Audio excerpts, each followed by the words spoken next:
everybody, it's Lauren again. I'm sorry I haven't been really video blogging a whole lot lately.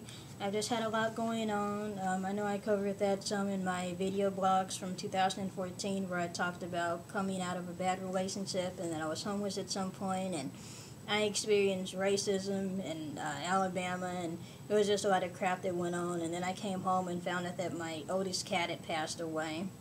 Actually, I think it was shortly after I had gotten home, and I just didn't get over there in enough time. And it was really hard to deal with that. And, I've just been still working, still going to school, still working on my psychology degree online. I've had to help my mom out a lot, had to help my dad out a lot. And then my dad actually just passed away about a week ago. So 2015 wasn't really starting out that great for me either.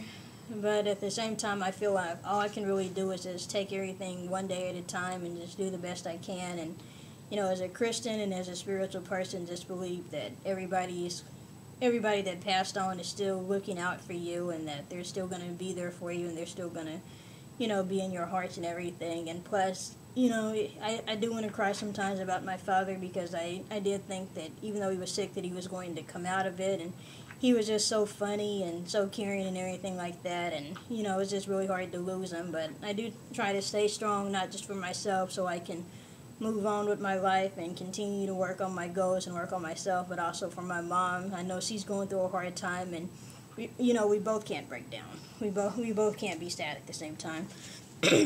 And, anyway, that brings me to my topic for, my first topic for 2015. I wanted to do something that was kind of fun this time, since my last couple of topics have been kind of sad, or kind of a rant, or kind of, me talking about different things that I go through. So this one's just going to be simple. It's just going to be a review of the Real Housewives of Atlanta. I know that everybody is watching that, or most people are watching that. I was going to do one for Girlfriend's Guide to Divorce, but as far as I know, I'm the only one watching that. My mom doesn't even want to watch that. And I'm just going to go through this list here and, excuse me, and just say something about each of the women and what I feel about them. And I know everybody wants me to read NeNe. I wrote down that she's fake, loud, and insecure. It seems like I used to like her more the first and second season, when she was more humble, more down to earth, more grounded. I mean, she's always been confident, but now it just seems like it's over the top. It seems like she thinks she's too good to have anything to do with the other women, and that once she started doing her other projects, she started throwing shade and talking about people. And what bugs me the most about her is that she can say whatever she wants to about anybody, but then the moment that somebody has something to say to her, then she wants to try to read the hell out of them. And I don't think that's right. I think she's fake. I think, she kind of made up with Cynthia and Kenya, and then she wanted to go back the next week and act like she didn't know anybody. And then when Claudia came up to her, she wanted to act like, oh, I don't know you very well, you're with people that I don't really care for, blah, blah, blah. And Claudia was right, that hair is horrible anyway. She needs a darker shade of blonde, or she needs to go back to when her hair was long and pretty in season 1. And Portia, I wrote, she's just unnecessary and dumb. She can't hold a conversation without arguing. She's one of those people that she's pretty, but if she wasn't pretty, she wouldn't have anything else going for her. And there was something about an African prince that's taking care of her. I don't know if that's really true or not, but she's recurring. Why do you guys keep bringing her back? I mean, I'd rather have Saray or Kim come back on this show as recurring before I see Portia again. I mean, I used to like her at first, but now she's annoying, and I just find her immature. And I'm 25, so it's a big deal for me to say that somebody's immature. And Phaedra, she's classy. Like, I love Phaedra to death, but sometimes she does read people. Like when she told Claudia that she was too old to be a pop star, and asking her how old she was, and this and this and that, and she just made some very inappropriate comments. But one thing I do like about Phaedra is that, unlike NeNe, or unlike some of the other people on the show, at least she was woman enough to come back and apologize for it later on. And she did kind of get an attitude, and you can tell when she's throwing shade, though. She does. If anybody watches Real Housewives of Beverly Hills, she throws shade the same way that Lisa Vanderpump does it. She's very classy. It's down low shade. That's what I call it. Like, it's one of those where it's not direct and it's not blunt like NeNe, but you have to ask, did she just read me? And then Kandi, I wrote, she's cool and she's funny. Candy's not really going to be on anybody's side except for her own side. I love Kandi. She's going to be on whoever's side is right. She's not going to be biased. She's going to laugh whenever somebody says something funny. And Kandi, unlike NeNe, Kandi is rich, but she doesn't have to brag about being rich. You can tell she's rich, you can tell she's classy, you can tell she's successful, but I've never once seen Kandi bring anybody down. The only time I've seen her throw shade at somebody is if they said something about her first, like when she said something, I think it was to Kim a couple of seasons ago, and she said something about Kim's dream house, and that was only because Kim was trying to talk about Kandi's new house. And Claudia, I wrote that she's great, she's pretty, she stood up to NeNe, somebody finally needed to do that. She said everybody thinks she's so big and bad, and she's really not. And I think that it's great that Claudia did say all that, because NeNe and Portia and Phaedra are all just kind of sitting there laughing when clearly Demetria had a problem, and they were just kind of laughing about it, being immature about it, making jokes about it, and obviously, Claudia was at least trying to, lighten the mood and say, hey, she's complaining about this, let's get this resolved. And then NeNe kind of went off on her, and then they just kind of went back and forth.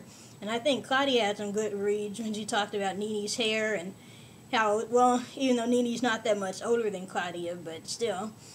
But I think that some of that stuff did need to be heard, and I think NeNe hit below the belt when she called her a half-breed. Why do we need to bring race into this?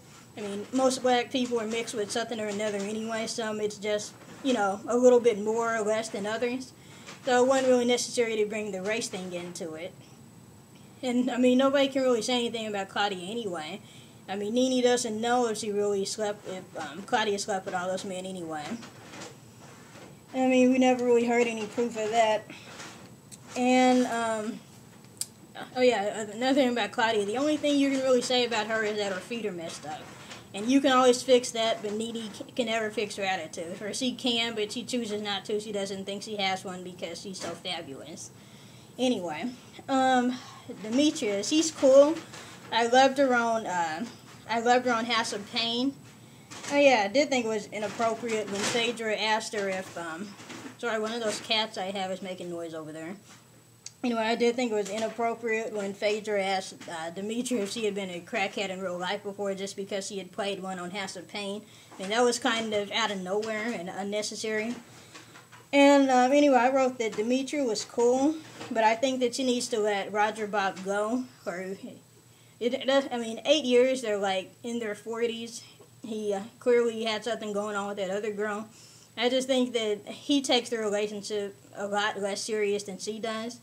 You see how she was quick to say, oh, I go with Roger Bob, we've been together for 8 years, and then he kind of hesitated and told Kenya, oh yeah, I've been with her for 8 years, but you can tell he's not as serious about it as she is, and he's not even that cute anyway, to be honest. Well, his wallet is probably cute, I'll just say that. And I put that Cynthia, she's nice and she's pretty, and obviously she used to be a model and everything like that, and I love Cynthia. I just think she's too nice to NeNe. And maybe sometimes you give NeNe too many chances.